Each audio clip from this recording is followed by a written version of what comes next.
Frame-up aimed at Burns men, says Tobie, Atlanta, Georgian. Saturday, May 24, 1913, denouncing as Colyar as an eagle-beaked crook, W.C. Tobie, the Burns detective who is here making an investigation of the Phagan case, declared on Saturday that the charges of bribery and double-dealing brought against Felder were a frame-up concocted by the Pinkerton Detective Agency and the Atlanta Police Department, with these three ends in view: to discredit the Burns Agency, to drive the Burns Agency from the state of Georgia, to discredit Colonel Felder because he employed Burns men. Tobie charges also that Colyar was used as the capper in the frame-up. He declares that Colyar tried to induce him to be a party to a fake frame-up on the police department and the Pinkertons, and that Colyar invited him to attend the conference at the Williams House, No. 2, between Colonel Felder, G.C. February, and Colyar. He declares that Colyar told him he had affidavits that proved crookedness and graft in the police department, and that he heard Colyar on last Sunday offer to sell the evidence to Colonel Felder for a stipulated sum. He declares also that Colyar said he wanted to get even with the police because they had arrested him once. Tobie's complete statement. Mr. Tobie's complete statement, in which he outlines the position of the Burns Agency in the squabble, follows. The charges against Colonel Felder are a frame-up between the Pinkerton Detective Agency, the Atlanta Police Department, and Colyar to discredit the Burns Agency and drive us out of Georgia, and to discredit Colonel Felder because he employed the Burns people to work on the Phagan case. In my mind, there is no doubt that Colyar is in the employ of the Pinkertons and the police department. His actions when he tried to inveigle me into the deal proves it.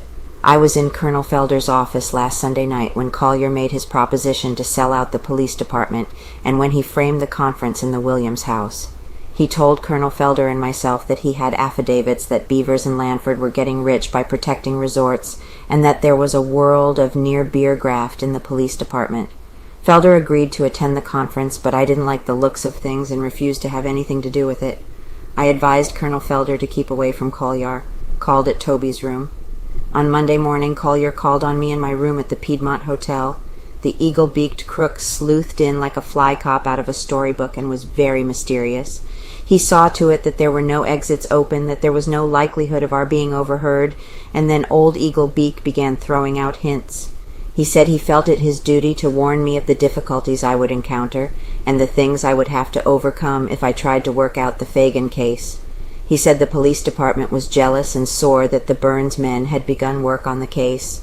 He declared that the Pinkertons were just as sore as the city police, and that both of them were framing on me and Colonel Felder. Old Eagle-Beak Colyar cursed the police department for everything he could think of.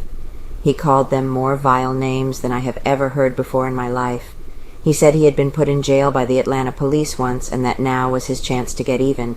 He said he had affidavits that proved that Beavers and Lanford were grafters, and that the whole police force was rotten to the core.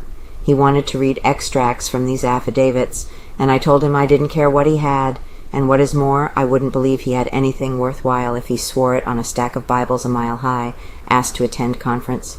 He tried to inveigle me into a frame-up against the police and wanted me to dig into the doings of the police department. He asked me to attend the conference at the Williams house when he said he would show a bunch of evidence that would prove everything he had claimed.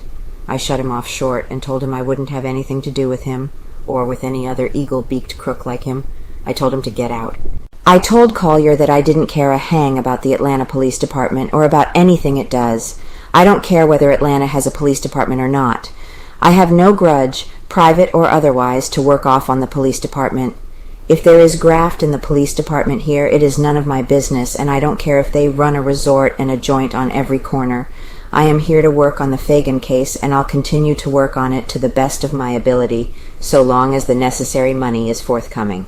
The Burns Agency is not a charitable institution and requires a fee to handle a case. I am not in Atlanta to investigate the police department or anything else but the Phagan case. Here for Phagan case only.